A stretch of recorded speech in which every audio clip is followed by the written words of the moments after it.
webinar, The Bottom Line on ROI, How to Measure the Results of Your Training, hosted by HRDQ and presented by Dr. Patty Phillips.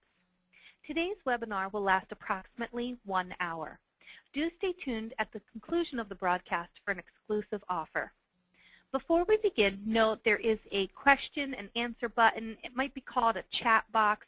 It's usually located on the upper right-hand corner of your screen. You can use this during the webinar to submit any questions that you have, and then we'll either answer those questions as they come in or by email after the session. We are doing a live Q&A as well with Patty, depending on how much time we have at the end as well. You can please join us for the conversation on Twitter with the hashtag HRDQ webinar. My name is Sarah Montgomery, and I will moderate today's webinar.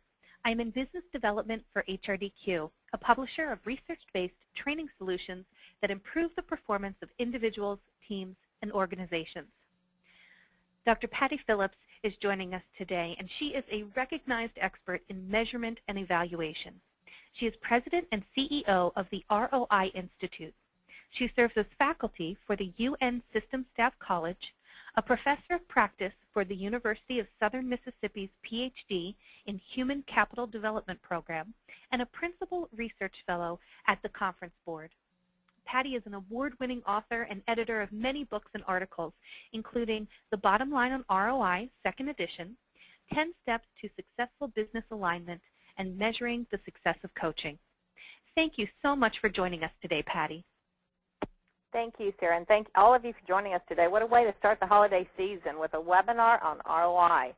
So we appreciate you spending the next hour with us talking about one of my favorite topics, and that's how to show the return on investment in your learning and development and HR initiatives. The objectives for the session today are simply to give you an overview of the ROI methodology as it's described in the book, The Bottom Line on ROI. Specifically, we plan to describe the 5 levels of evaluation. Now, these levels were developed in the 1970s by Dr. Jack Phillips based on the work of Don Kirkpatrick, who developed what was then known as 4 steps to training evaluation. In the 1970s, Jack was asked to show the return on investment of a cooperative education program. He took the classic return on investment calculation and married it to what was in the 4 steps of training evaluation, and today we have the 5 levels of evaluation, which serve as the most often used, often applied data categorization scheme in the learning and development HR space. So we'll talk a little bit about that and how we use that to ensure we're collecting the right data given the stakeholders to whom we're communicating results. We'll also identify for you the 6 types of data generated by the ROI methodology. So we have 5 levels, 6 types of data. Then we're going to introduce you to the 10 simple steps to ROI. There are 10 steps in the ROI methodology. And we'll talk, too, about the 12 guiding principles. We have to have standards. We have 12 guiding principles that serve as our standards to ensure we can replicate the process over and over. And then finally, we'll wrap up the discussion about when to use ROI and how to implement it to ensure it's successful in your organization.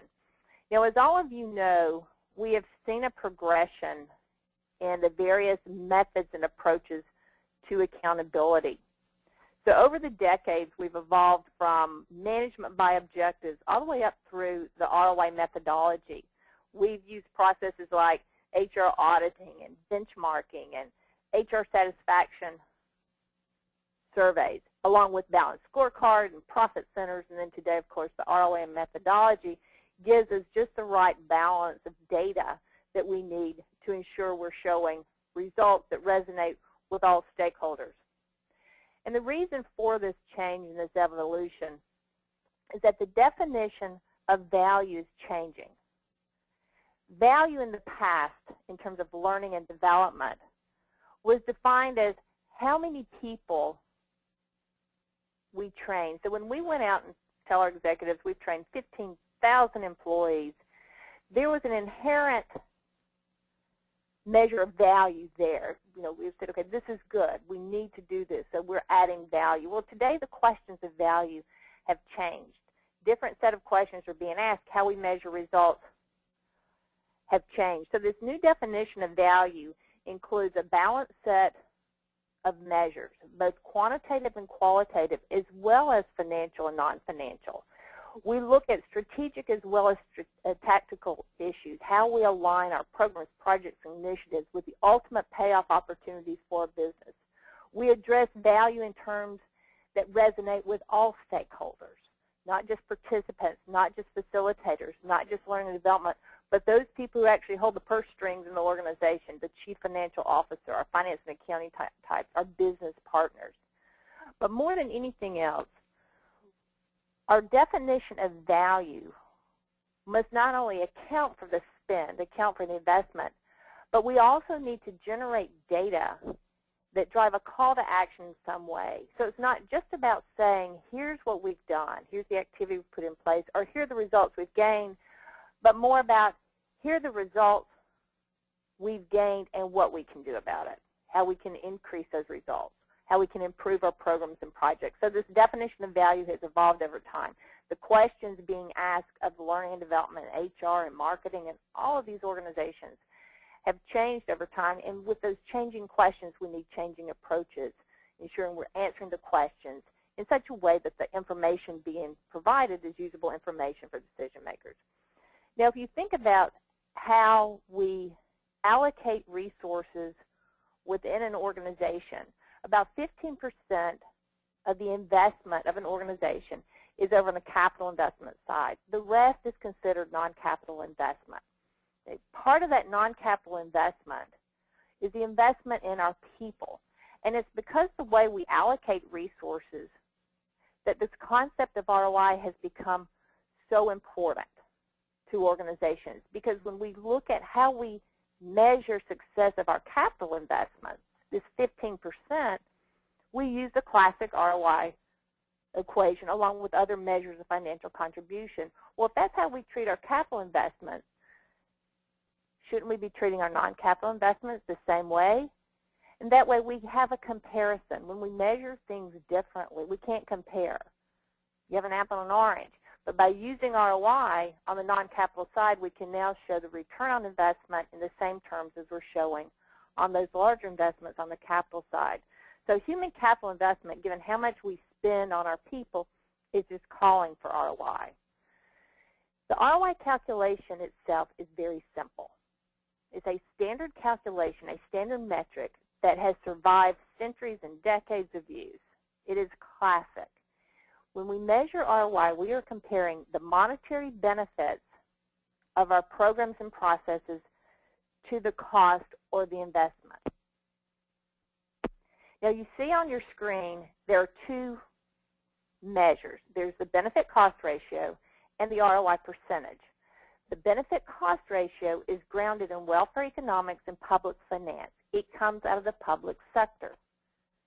It was originally developed as a tool to measure the feasibility of investing in major public programs. It has been with us for centuries. Since the 1600s, when Sir William Petty found the cure for the plague resulted in an 84-to-1 benefit cost ratio. To calculate the benefit cost ratio, we take the program benefits, convert those to money, and compare to the program cost. This will give us a ratio. The ROI is the cousin to the benefit cost ratio, and it's coming from business and finance. Now, ROI classically has looked at historical data. It said, based on the historical inputs, here's the return on investment. But we use it on the front end as well as a forecast. Here's the potential return on investment. To calculate return on investment, we're going to take the net program benefits or the earnings and compare those to the program cost and then just multiply it by 100, which gives us the percentage. So here's your first test question of the day. If you look on the screen, you should see a calculation, benefit cost ratio, ROI. All you have to do is grab that calculator. I know it's right there on your desk. And tell me, what is the benefit cost ratio given benefits of $750,000 and cost of $425,000?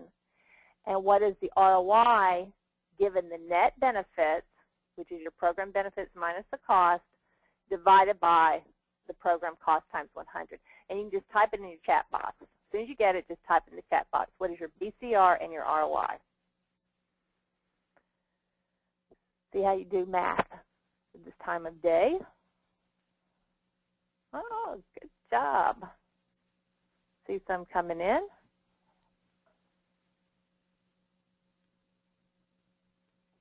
Okay, BCRs are looking good. What about those ROIs? Adrian, very good. Mitchell, nice job. Okay, very good. So your BCR is 1.76 to 1. This is telling us for every $1 we invest, we get $1.76 back in total benefits.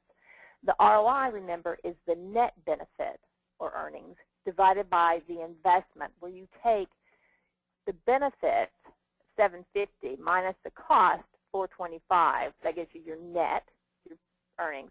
Divided by 425, that gets your 76% return on investment. So what our ROI is telling us is for every dollar we invest, we get the dollar back plus 76 cents. Okay? So fundamentally, we're going to get there the same way, but the two metrics tell you something different. Benefit cost ratio includes the full benefit, which includes that dollar investment. ROI is the net. Two very different metrics. Again, getting there the same way. Now the question becomes, is a 76% ROI good? And if we look at some of our portfolios, at least at the Phillips household, we would say yes, it is good if we compare it to that. But good is relative to the objective that we set, the target that we set for the ROI. So you see on the screen some strategies to set your target ROI. We're only as good as that to which we compare ourselves, okay? Good is relative. So a positive ROI is relative to that objective that we set. Now, we can set the value at the same level of other investments, such as those capital investments. 15%, whatever the organization is getting. Go to your finance accounting people, they'll give you a number. You know, what is typical? We can set our learning and development investment, HR investment at that same level, or we can raise the hurdle rate to a higher level, and we tend to use 25%. The reason we use 25% is because we know, one, that if you invest in people, if you have the right people in the right program at the right time for the right reason, you can have tremendous impact on the organization. But we also set the hurdle rate a little bit higher because we're trying to send a message to those stakeholders saying, we know that this program can drive impact. It can drive enough impact that when we compare that impact to the actual investment being made, we can achieve a higher level of return than when you put that money somewhere else. So we use about 25% hurdle rate. Based on the number of case studies that we've been involved in at the ROI Institute, we have clearly shown that 25% is a feasible rate, again, if you have the right people in the right program for the right reasons at the right time, and the solution in which they're involved works. Now, another target is break-even. We see break-even. That's just 0% ROI. That's a one-to-one benefit cost ratio. It's telling us we got our money back. It's not bad, not good. It's just we got our money back. Sometimes break-even is where you want to be. With many of our nonprofit, non-governmental organizations, break-even is all they want. They want to make sure they get enough benefit to overcome the cost. And then finally, we can set client expectations through the conversation that we have with them at the outset. Here's the cost of your problem. Here's the solution. Here's what is a feasible ROI given how this program or solution is going to be implemented. So you have to set the target. Again, we're only as good as that to which we compare. Now, let me ask you real quick. Just type this in your chat. What is positive about a negative ROI? It is the greatest fear that our audiences have is, what if we get a negative ROI? And unfortunately, or fortunately, there are some out there. You have some looming. So what's the positive of a negative ROI? Type it in your chat box.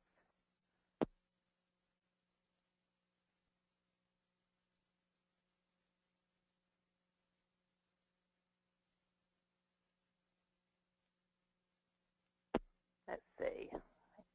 I'm not seeing either answers. Either we can't come. There we go. I thought maybe we can't come up with any good reasons for it. It's feedback. You can learn from it, learn what's not right. Yeah, this is great. Yeah, some benefit, can't learning experience. Very good. With a negative ROI, we're going to pay attention to things, right? The positive about a negative are all of these reasons you guys have identified is we learn from it. Now, if you have a program and you set a target of 25%, and your ROI study comes back with a 125% ROI, you have just blown this 25% target out of the water. And so what we're going to do with that is we're going to say, hey, aren't we good? We have been more than successful. Tell the world, check the box, move on to the next program. But if you have a target 25% ROI and your program comes back with a negative 85% ROI, you're going to take a step back and you're going to say, what happened? And if all we have done is calculate that ROI, there's not a whole lot you can do other than say, what happened? So when you're looking at your measurement system, the process that you use to account for your investment, the process that you use to ensure you have the right programs in place, you want to make sure that that evaluation approach is truly a system that includes multiple components. And this system needs to be able to answer 5 questions. These questions are not on the screen. You might jot these down. The first question you want your measurement system to answer is, so what? So what? You have trained 15,000 employees. How does that help us improve output, quality, cost, time? The next question is, how much? How much did people learn? How much have they changed performance? How much improvement have we seen in the specific measures that we targeted? Third question, how do you know? How do you know those are the right results? How do you know those results are due to your program? Fourth question, what's it worth? Did we achieve enough benefit to overcome the cost? What's the monetary value of the benefits driven by the program compared to the cost? And the fifth question is, how can we improve? So your measurement system, you want to be able to answer those 5 questions. So what? How much? How do you know? What's it worth? How can we improve? And if your measurement system is not answering that question or those questions, then you need to take a step back and say, do we have the right approach in place, or are we utilizing it to its fullest? Because it's by answering those questions we can ensure we have the right programs at the right time for the right people, targeting the measures that matter. Now, the way our system works is we have 5 components that come together to create a full measurement system. It starts with this evaluation framework that I mentioned earlier. We'll take a look at that. We use this framework as a way to categorize our results, but we're going to also use it as our approach to ensure programs are aligned with the process. So it's the data categorization scheme. You need a way to categorize data so that they make sense and to ensure you're asking the right questions given your audience. The next piece of our puzzle, our process, is a process model. Now, you all have heard of W. Edward Deming, total quality management guru. He had one of his many quotes is, if you can't explain what you do as a process, then you probably don't know what you're doing. This is one reason we like processes. It tells us what we're going to do and when we're going to do it. Okay, so we like process models. It ensures consistency. Another piece of our approach are the 12 guiding principles or standards or operating procedures. They are the standards of practice. We need standards. Standards allow us to replicate over and over and over again to ensure that when we compare ROIs between programs, we have done it the same way. It doesn't mean we will collect data the same way. It doesn't mean we will ask the same questions. It means we have made the decisions about implementation of this process so the results we capture along this framework are valid and reliable. These 3 pieces, the framework, the process model, and the standards, ensure you have a credible, reliable, scalable process. When I say scalable, it means you can use it across programs, projects, and functions. Now, the first 3 pieces are critical, But if you do nothing with those first three pieces, then all you have is a good theory. Theory is important. If the process that you have is not grounded in some kind of theory, then you lack sustainability, or it lacks sustainability. So you want that theory, but theory is only theory until you do something with it, and that's the fourth piece of the puzzle. You want to put that theory into action, put that process into action by developing those ROI studies, those impact studies, those level 3 application studies. We put great effort into publishing case studies, demonstrating how people are applying this process, and at the end of the session you'll see a couple of those. But we want people to see the process is grounded in theory. That's why it works. That's why it's been working since 1978. That's why it was written up in the first Handbook of Training, Measurement, and Evaluation Methods authored by Jack Phillips in 1983. That's why it works. That's why we are in 55 countries and we've cut across functions. It's because of the case studies, the application. People are actually using it. Now, you can use the case studies that have been developed by others as a basis for moving forward, but it's not as good as what you do inside. So we want you to take the process and develop those evaluations. You don't have to do an ROI study on everything. We'll talk about the criteria for programs suitable for ROI in a minute. Now, you don't have to do it for everything, but it's using the process to get to whatever data that you need. Now, to make it really work in an organization, you want to develop those case studies. You want to get to this fourth piece of the puzzle. But if all you're doing is developing evaluations, you've got evaluation report after report after report, now that becomes an activity. And just like your programs, activities represent cost, costs get cut. We invest in programs to drive results. We're going to invest in our evaluation to drive results as well. So to get that positive ROI on investing in an ROI methodology, you want this fifth piece of the puzzle, implementation. This is how it works, how you make it work. All this middle piece pulls it all together. This is about developing your people, understanding the language of business and not making up our own vernacular and trying to impress someone. It's about using our business partners, engaging with our business partners, showing results that resonate not only with our team, but with those business partners and that executive. It's about partnering with the CFO, befriending the finance people. It's about changing the policies, procedures, and guidelines, and developing capacity around the ROI methodology. So all of these pieces come together to make the process work. Now let's look quickly at the framework. Many of you know this framework. Any type of program, project, or initiative begins with an investment. Now, level 0 is not a level of evaluation. It is just the beginning of what we call the chain of impact that occurs as people are involved in your programs and projects. But we need these data. Level 0 data really represents your investment. They represent the denominator of the equation. So your programs and your projects begin with the inputs. As people get involved in your programs and projects, though, they're going to have an immediate reaction, just like you had an immediate reaction to the marketing you received around this webcast. Give them the content, they're going to react, whatever that information is. Now, the question is, what are the right measures of reaction? Reaction data are important. We use these data to help improve our facilitation, to improve our materials, because those are enablers to success. But what we really want to measure here that is so critical and that has some predictive validity are measures of relevance, importance, and intent to use the content. So it's those measures around content. Those measures of reaction tell us that participants are bought into it, whatever it is, whatever the project is or the program is. Buy-in is critical. If your audience is not bought into what you have to say, it's going nowhere. So you want those measures around content because they do say, you know, we are willing to move forward with this.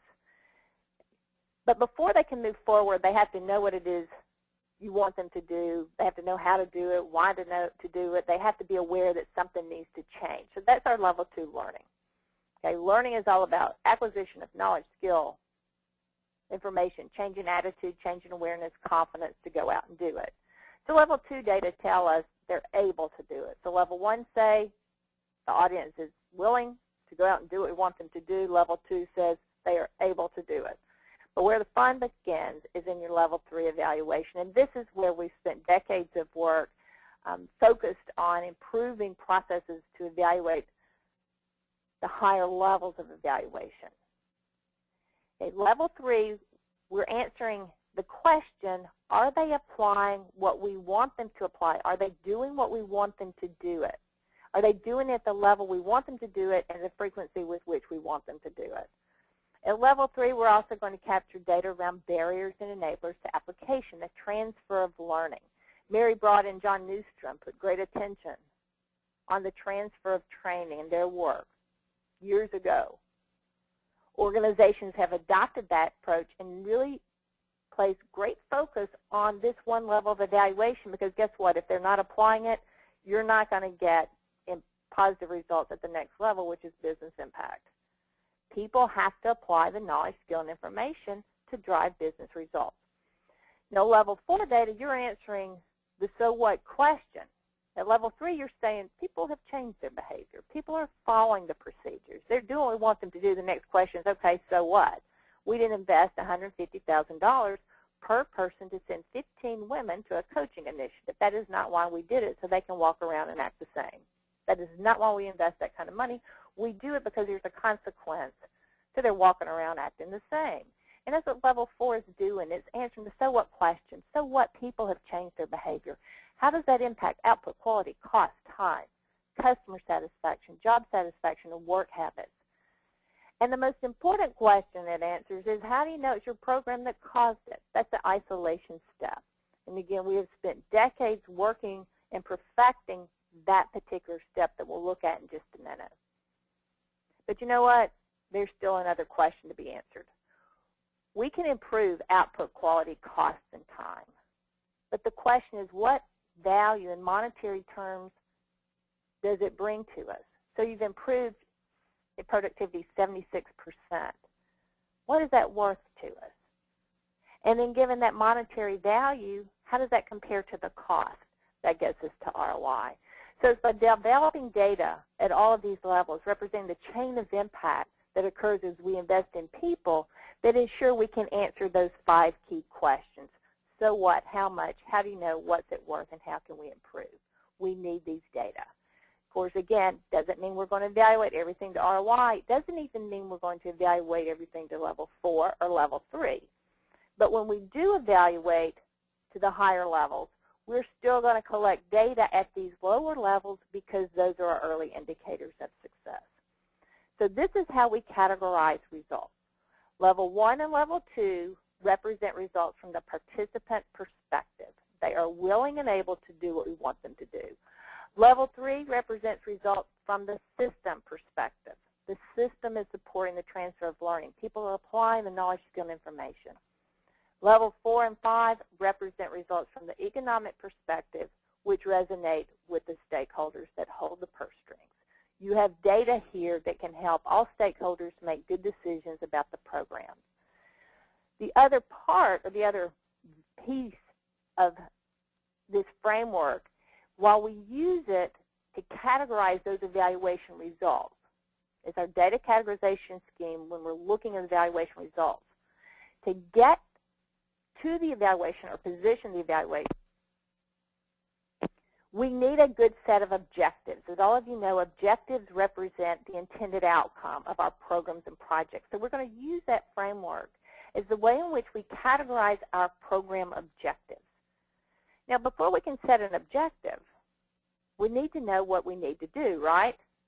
Objectives are based on some stakeholder need. And again, we want to make sure we represent all stakeholders. So we're going to use those levels as a tool to categorize the needs of our stakeholders. This gives us our alignment model. It is by ensuring your programs and projects are aligned with stakeholder needs, you can position your programs for success and then measure what needs to be measured so that you can report the information you need to report that says we achieved what we needed to achieve. Business alignment begins with identifying stakeholder needs, and the ultimate need is whatever this payoff opportunity is. So in the ideal world, the first thing we're going to do is we're going to look at what is the payoff opportunity for our organization. What are the opportunities to make money, save money, avoid cost? Or what are the more global opportunities? We want to become a green organization. We want to become a great place to work. Still opportunities to make money, save money, avoid cost. So here we're going to look at what are our potential opportunities for the organization. Then we look at the specific business needs. Now, folks, this is where your analytics is coming in, okay? This is where we want to get good at asking the right questions and looking at the right data. Here's the payoff opportunity. Now we're going to look at what are the specific business measures that, if we improve them, could help us achieve this payoff opportunity. And only then do we look at what are the performance needs. Given the business needs, what are the things that need to happen or stop happening within the organization that, if we change them, could improve those business needs? And then the next question is, given the performance needs, what is it people need to know? And how best can we deliver it? And then your input needs is just the project planning piece. So in the ideal world, before we identify solutions, before we identify our strategy, we start with what is that highest level of payoff. Identify the business measures that need to improve. Then identify the performance that needs to change in order to improve the business measures. Then identify what people need to learn and how best can we deliver it. And then we just set up our project. From there, we're going to develop specific measurable objectives that reflect the stakeholder needs. These objectives ensure that our designers have a clear blueprint with which they can design a solution. So those first step is develop those objectives to help ensure the designers, developers, and facilitators all position that program to achieve these higher levels of objectives. But from an evaluation standpoint, these objectives are going to tell us exactly what questions we're going to ask on the evaluation side. If your objectives aren't clear, your evaluation questions are going to be vague. If your evaluation objectives are going to be vague, your data are going to be less than useful, okay? So this alignment process, these 5 levels, this alignment process is going to ensure that we have the right programs in the right, offered to the right people at the right time. They're going to be positioned for success, but again, from an evaluation standpoint, they're going to ensure we're asking all the right questions in such a way that we can clearly say we've achieved the results we set out to achieve, and we have additional data that explain how we got there. So that's the alignment process. Your evaluation always begins with these objectives, okay? So step 1 of the 10 steps is developing objectives. We have 5 levels of evaluation: reaction, learning, application, impact, and ROI. Inputs is just the project planning piece. 5 levels of evaluation.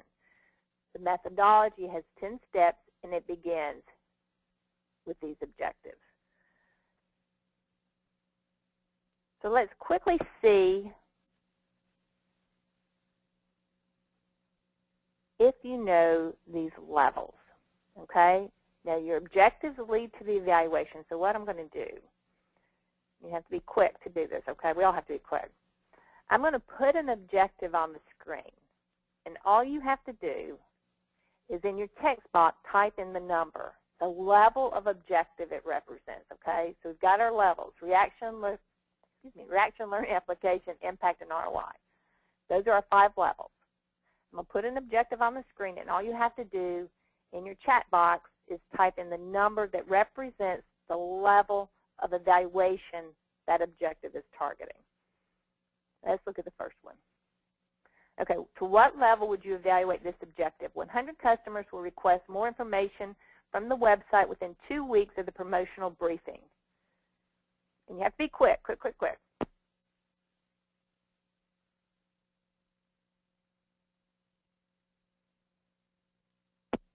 Okay, I've got some good responses. Response, response, response. Very good. Okay, let's see what it is. So 100 customers will request more information. That would be level 3. We're trying to get customers to do something, trying to get them to go out and get more information. And then from there, the chain of impact continues. So that would be level 3. Okay, try this one. Given 5 steps to communicate effectively, participants will rank them in order of application. What level? Quick, quick, quick. I'd be measuring your response based on enthusiasm if we were in person. So given 5 steps to communicate effectively, participants will rank them in order of application. Nice job. Looks like everyone got that. Level 2. Participants will implement the change process within 3 months of completing the course. How do we do that with that one? Implement the change process within 3 months of completing the course. Okay, looks like we did good on that one. That would be level 3. Given the set of 5 corporate logos, 9 out of 10 customers will identify the seal test logo correctly. What level is this one? Let's see how we're doing on that. Very good. We got a mixed bag on that one, I think. Okay, that would be 2. We just want them to identify it. We're not asking them to do anything. Just do you know which one's seal test? All right. Within 2 weeks of the conference, exhibitors will follow up with 10 qualified prospects who visited the booth. If anyone's an exhibitor out there, this one ought to be a good one for you. How are we doing? Good job. That would be 3.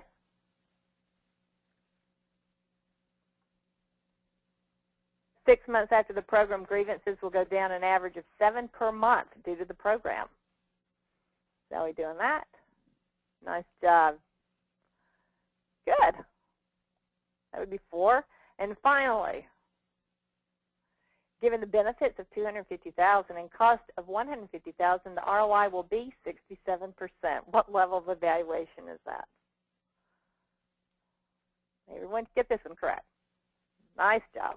Okay, level 5. All right, good job.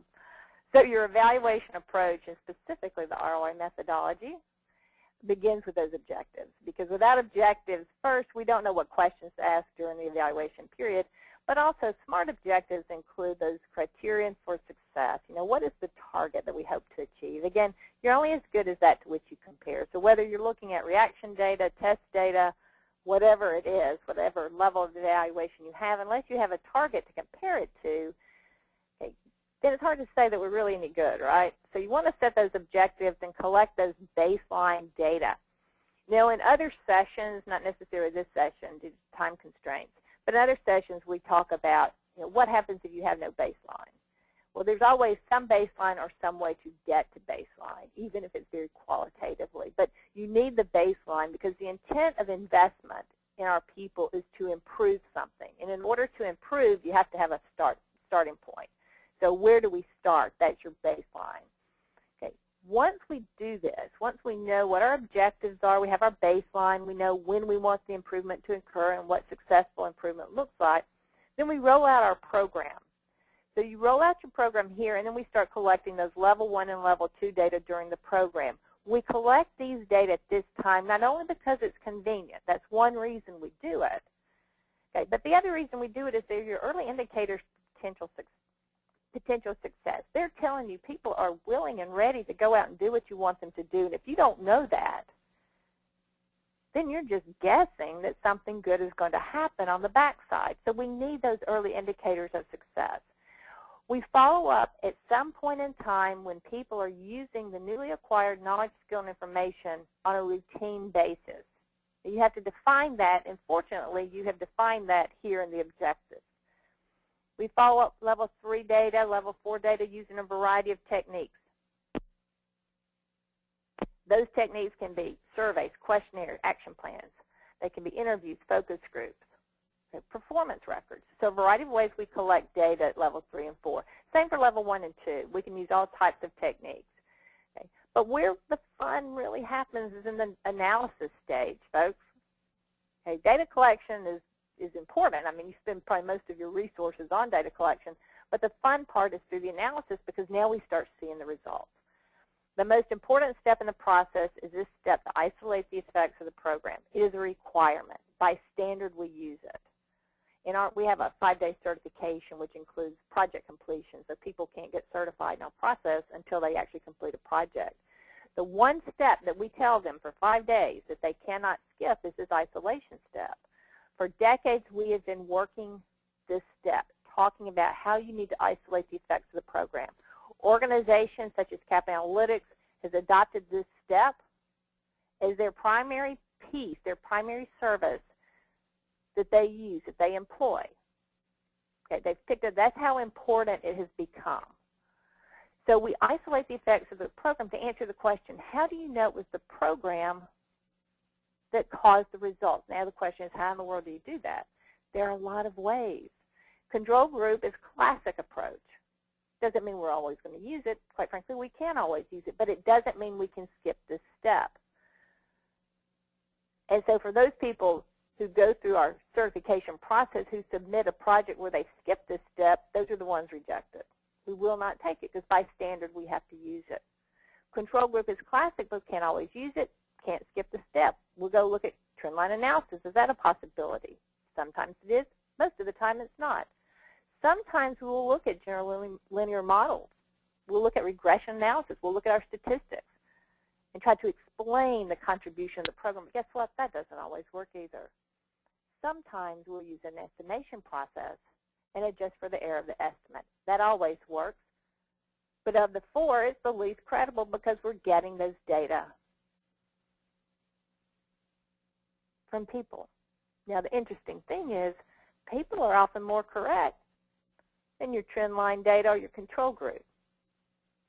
But from a perception standpoint, estimation process is least credible. However, because we adjust for the error, it is more reliable, or it is as reliable as some of the other techniques. So there are ways to get there. There are ways that we can isolate the effects of the program. And if you don't like estimates, you can use your literature review to help identify the impact a program has had on other programs and other organizations. The problem with that is you're using the literature rather than your own data, but it is a technique to get there. So the point is, this is your credibility, isolating the effects of the program. How do you know it's your program that caused the influence?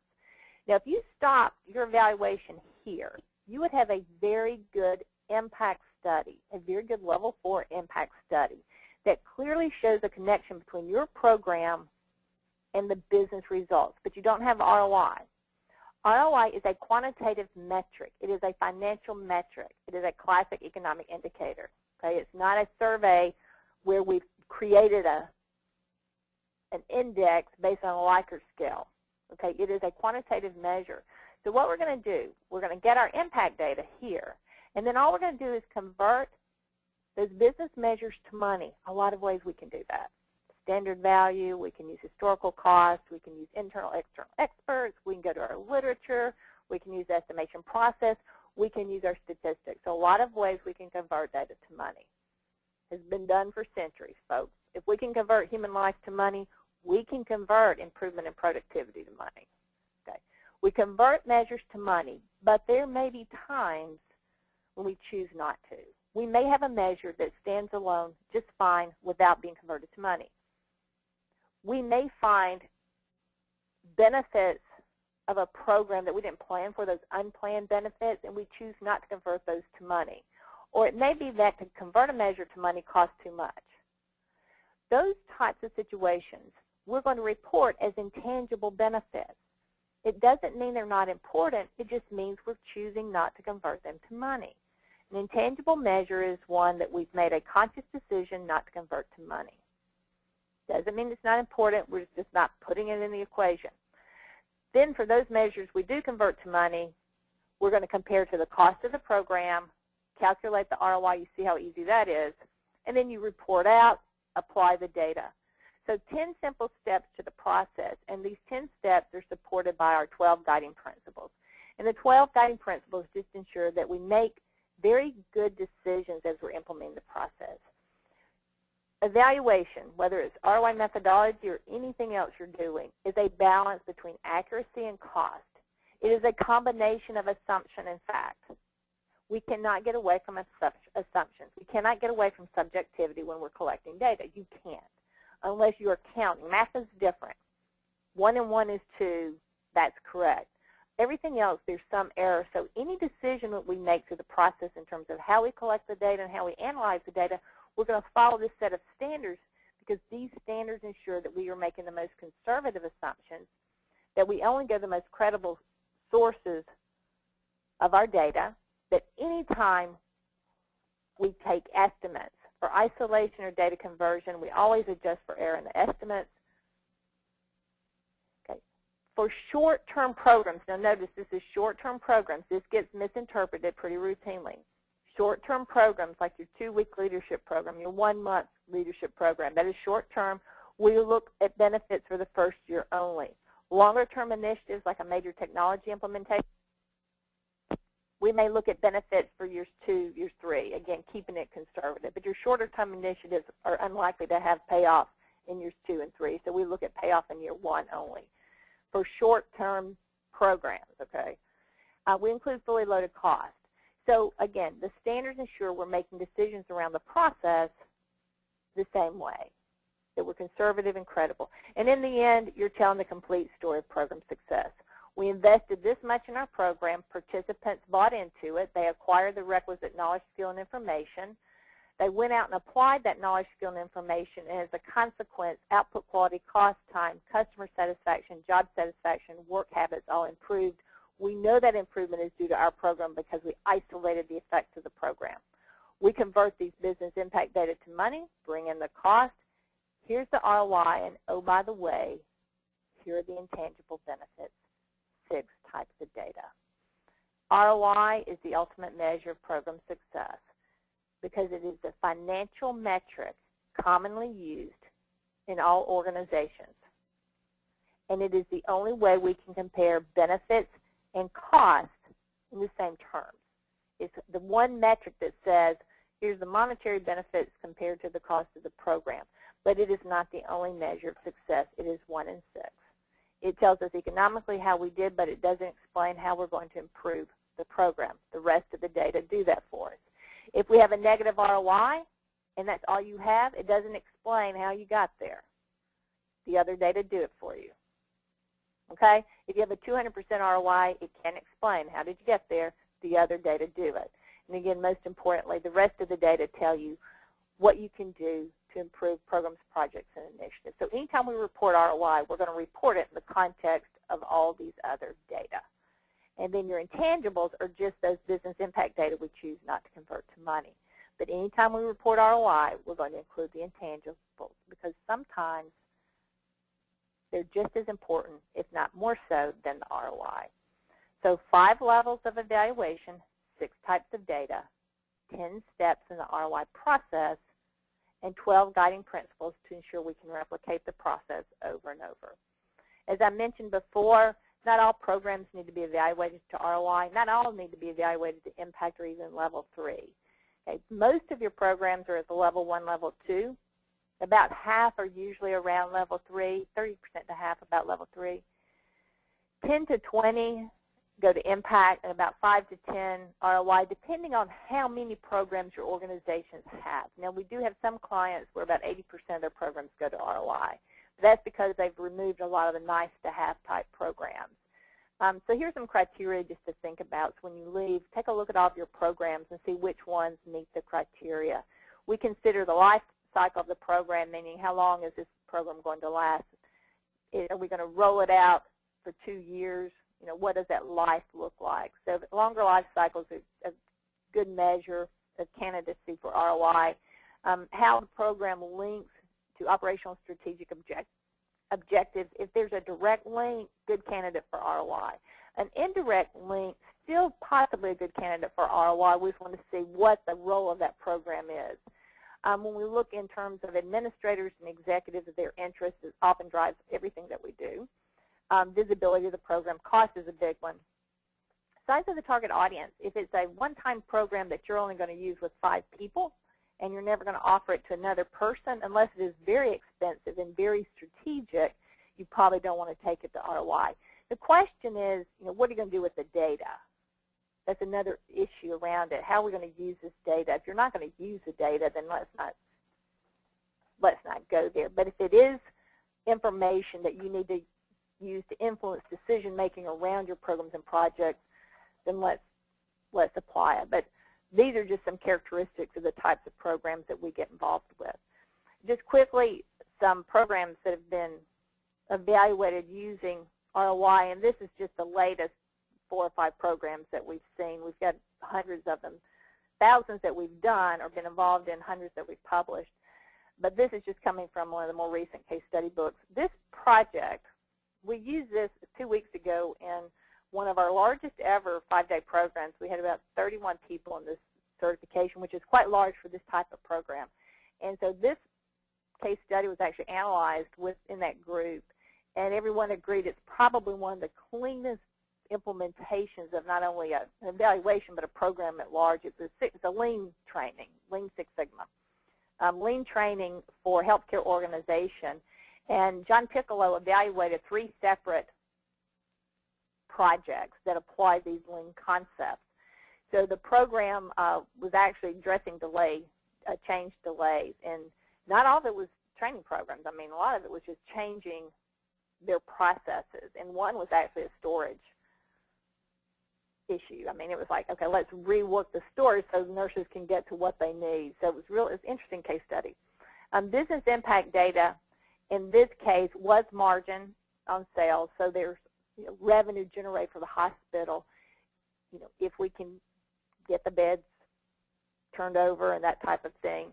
Their isolation technique, he did use control group, backed up by the estimation process, and then data conversion. There is a standard value in the healthcare organization for the sales, which was their profit margin. ROI on this one was 161%. So a very interesting case study. Here's one. This is in English as a second language, which was really interesting. It was a time savings. Now, anytime you're implementing a program that's intended to generate time, we can get to ROI by converting time savings to the value of time, which is salary plus benefit of the person whose time is being saved. The question is, what do they do with that time? So you always have to account for that time saved, the productivity on the time. Ed used estimation process and standard value of time to get to an ROI of 94, right at 95%. European Beverage Company. This project was in Italy. It's an interesting case study. Executive coaching. We do a lot of coaching and leadership studies, and the reason those are so popular in terms of ROI projects is because we spend a lot of money in those areas and no one really knows what we're getting out of them. So this is executive coaching. Lisa Edwards developed the case study, and these were her partners in the project, but she used action planning. Action planning is a good way to collect data at level 3 and level 4 for programs like coaching and leadership, because your participants come in with their own specific measures in mind and target the application of these skills to improve those measures. So it's very targeted application of knowledge and skill. She used the estimation process, and depending on the measures that they reported, it was a combination of standard values and executive estimations. 304% ROI, pretty big. And this is one, Transnet, a large organization, Johannesburg, all across South Africa, but based in Johannesburg. This supervisor coaching, very good case study. Beat rate and efficiency rate was the measure along with some sales targets. She used estimations, and then for data conversion, her supervisors estimated monetary value. Rika saw a 32, right at 33% ROI. And then finally, Sean and Al did a really good study. This is in Australia. And this was a caseworker development program. Now, this is a great diversity program.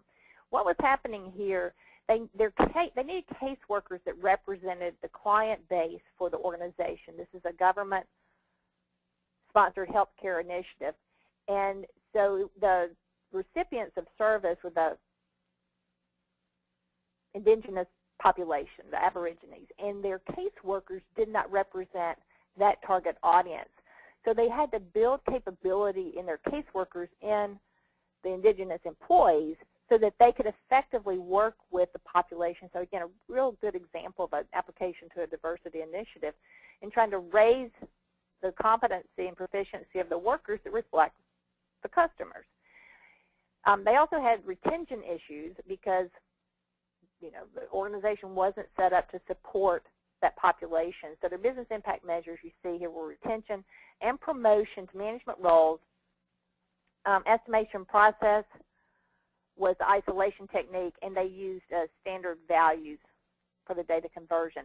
In this particular program, they did get a negative ROI. They went back and looked at the data and how they can improve the program for the future, and they felt good about it. I mean, you never want to feel too good about a negative ROI, but they did feel good about it because it was so clear what they could do to improve it. And what they told us is, first, it wasn't nearly as bad as they thought it might be, but more important is that based on the improvement, they've readjusted the program. So while negative is not always good, they actually reflected on what was working, what was not, and how they can improve it. So a few of the case studies that have just come out we thought were interesting. Why this process works and why it's worked for so many years is, one, we do generate a balanced set of measures: qualitative, quantitative, financial, non-financial, clear step-by-step process, so we know what we're doing with the process, and then we have the standards that support it. We're bridging all evaluation disciplines. We work in areas, we work quantitative research, qualitative research, mixed method research. And we're covering all of that, and we're using a variety of different tools to collect data. So those people who are really successful with implementation of this process at a very macro scale have the resources available to them to help analyze the quantitative data as well as the qualitative data. And that is both areas we are really focusing on helping learning and development professionals develop greater capability. The quantitative is because of the big data movement. Quantitative skills and quantitative data analysis are an imperative. But because of the nature of many of our programs, skill and qualitative data analysis is also important. So if we can get that QDA down and work with both, we really are building some robust capability in organizations. We also balance research and reality.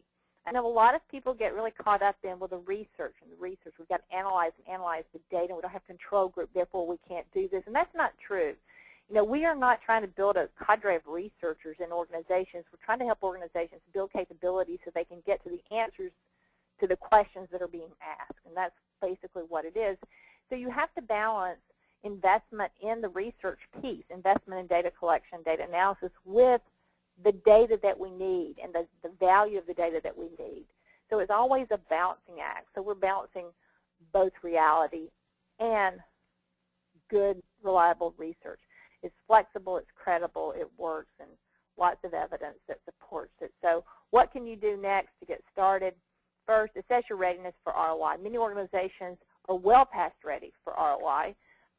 If the executives are knocking on the door asking for ROI studies, okay, it's time to start doing something.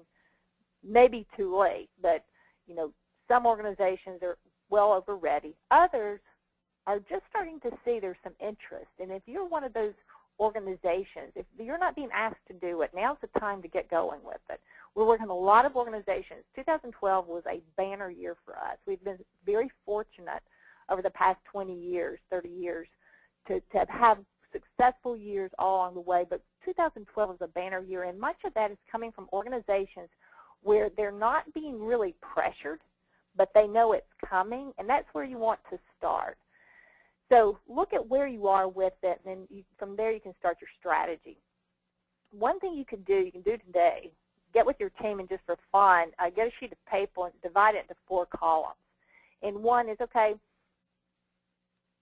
what kind of data do our stakeholders need to make decisions about our program? You know, and then what kind of data are we providing them? And then the next column is, well, what are the gaps? And the next column is, okay, how can we start filling the gaps? So again, looking at your stakeholders, what their data needs are, what data you are currently providing, what your clear gaps are, and then what can you do to move forward with that. Look at, why do you want an evaluation practice? If it's just to have one, don't do it. If it's to generate useful information, that's different. Okay, but you don't do evaluation just to do it. Because one day someone will say evaluation is a nice to have, and you never want to be a nice to have. You want it to be an imperative. And so look at why you're doing it. Take a look at those criteria, your programs. Do you have any programs suitable for ROI? And then start developing capability in the ROI methodology. We have tons of ways you can do that. There are books. Here's one of them. There are books, training, our certification, all types of ways you can build capability. So with that, I think we have just hit the 1-hour mark, but I can certainly stay online for a couple minutes if there's some burning questions, and then I'll get with Sarah and we will send you answers to any questions that did not get asked. So let's see if there's any burning questions real quick, Sarah. Absolutely. Thank you so much, Patty, and thank you everyone on the line. Go ahead and send in all of your questions, even if you have to jump off the line here in a second or so. Go ahead and type in all of your questions because we are capturing all of the questions. Patty will then answer all of those questions, and we'll email those out to everyone. So if you are on the line here today, you will receive all of the questions that have come in as well as written answers from Patty, so you'll be able to get all of those. We do, Patty, have some that have already come in as you've been presenting. So let's go ahead and hit at least one of those today. The first one here is from Judy, and the question is, how can you convert a measure such as like employee attitude or employee engagement to the money? Great question. Yeah, that's good. You know, that's a classic measure. Employee attitude, employee engagement, employee satisfaction. And a book that you might be interested is a book titled The Service Profit Chain. Several years ago, Harvard worked with Sears to develop a model that did just that. And through the use of survey data, they connected employee attitude to perceived value from the customer. So you're taking employee data and customer data and then tied that to revenue. So that combination of survey data has led them to putting a monetary value on it. And in the book, it describes all types of organizations that are following or applying the same model. For example, there's one example, British Airways, where they've identified all the types of customer complaints and linked that statistically with customer intent to purchase a future ticket, and then they use the average value of the ticket as the basis. So using those statistics, they have now connected a complaint to money. So they can tell you what one complaint for a lost bag is worth. There was a recent article earlier this year, Lowe's did a similar study, and you might, I think Chief Learning Officer magazine, they published that. So a lot of organizations are doing that. Now, bear in mind, that in and of itself is a major research project.